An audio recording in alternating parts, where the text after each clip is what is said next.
Hi friends, എന്നാണ്ട് എല്ലാവർക്കും വിശേഷം? സുഖമല്ലേ? ഞാനിന്ന് വന്നേക്കുന്നുണ്ടല്ലോ നിങ്ങളെ മുട്ട ബജി തട്ടുകട സ്റ്റൈലിൽ എങ്ങനെയാണ് ഉണ്ടാക്കുന്നതെന്ന് കാണിക്കാൻ വേണ്ടിയിട്ടാണ്. കുറേ പേർക്കൊക്കെ അറിയാമായിരിക്കും, എന്നാലും അറിയത്തില്ലാത്തവരും കാണുമല്ലോ. അതിന് വേണ്ടിയിട്ട് ആദ്യം നമ്മൾ കുറച്ച് മുട്ട പുഴുങ്ങി അതിൻ്റെ തൊണ്ട് കളഞ്ഞ് എടുക്കണം കേട്ടോ. ബജി ഉണ്ടാക്കാനുള്ള മാവ് തയ്യാറാക്കുവാണ്. അതിന് വേണ്ടിയിട്ട് നമ്മൾ കടലമാവാണ് എടുക്കുന്നത്. പിന്നെ നമ്മൾ ആവശ്യത്തിന് ഉപ്പിട്ട് കൊടുക്കുന്നു.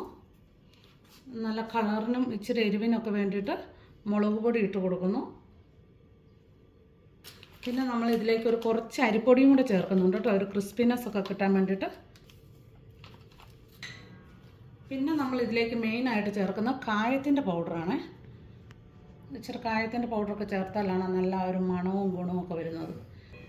ഇനി നമുക്കിതെല്ലാം കൂടെ കുറച്ച് വെള്ളം ഒഴിച്ച് ബജിയുടെ അളവിന് നമുക്ക് ഇത് ബാറ്റർ ഉണ്ടാക്കിയെടുക്കാവേ.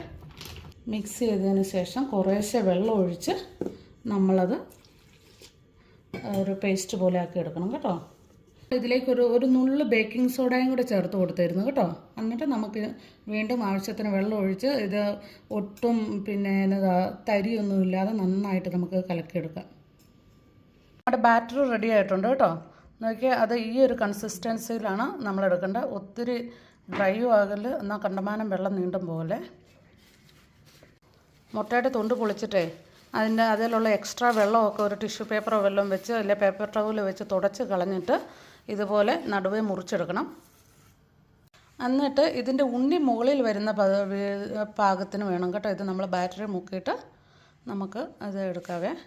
നമ്മളൊരു തവി ഒരു സ്പൂണും കൂടെ കൂട്ടി എടുക്കുകയാണെങ്കിലുണ്ടല്ലോ നല്ല വൃത്തിയായിട്ടുള്ളത് നമുക്ക് കിട്ടുകയെ. നമുക്കങ്ങനെ ഒന്നിട്ട് നോക്കാം.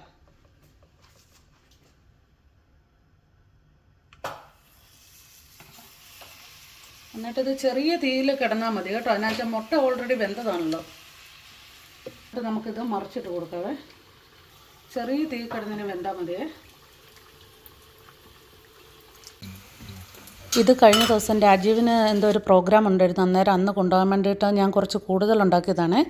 ഇതിപ്പം നമുക്ക് തന്നെ ഉണ്ടാക്കുന്ന കേസേ ഉള്ളൂ കേട്ടോ. നമ്മൾ എണ്ണയിലിട്ട് കഴിയുമ്പോൾ കുറച്ച് തീ കുറച്ചിട്ട് മറിച്ചിട്ട് കൊടുത്തെടുക്കണം. കരിഞ്ഞു പോലെ പിന്നെ അതിന് ചിലപ്പോൾ ഇങ്ങനെ പൊട്ടിത്തെറിക്കുന്ന പോലെ ഉണ്ടാകും. അപ്പോൾ അതുകൊണ്ട് ഇച്ചിരി സൂക്ഷിച്ചൊക്കെ നമ്മൾ ഒറ്റയ്ക്ക് ഉണ്ടാക്കുന്ന കാര്യമുള്ളൂ. എനിക്കന്ന് രാജീവ് എന്നെ ഹെൽപ്പ് ചെയ്യാൻ ഉണ്ടായിരുന്നുകൊണ്ടാണ് ഞാൻ കോരി ഒഴിക്കുകയും രാജീവ് അത് മറിച്ചിടുകയൊക്കെ ചെയ്തുകൊണ്ടിരുന്നത്. അല്ലെങ്കിൽ നമുക്ക് ഒറ്റയ്ക്കും ചെയ്യാവുന്ന കേസേ ഉള്ളൂ. ബാറ്ററിൽ മുക്കുമ്പം ഉണ്ണിയുള്ള ഭാഗം മുകളിൽ വരാൻ ശ്രദ്ധിക്കണേ. ഇതാണ് നമ്മുടെ മുട്ട ബജി. എല്ലാവരും ട്രൈ ചെയ്ത് നോക്കുമെന്ന് പ്രതീക്ഷിക്കുന്നു. എന്നിട്ട് എല്ലാവരും എന്നോട് അഭിപ്രായം പറയണേ.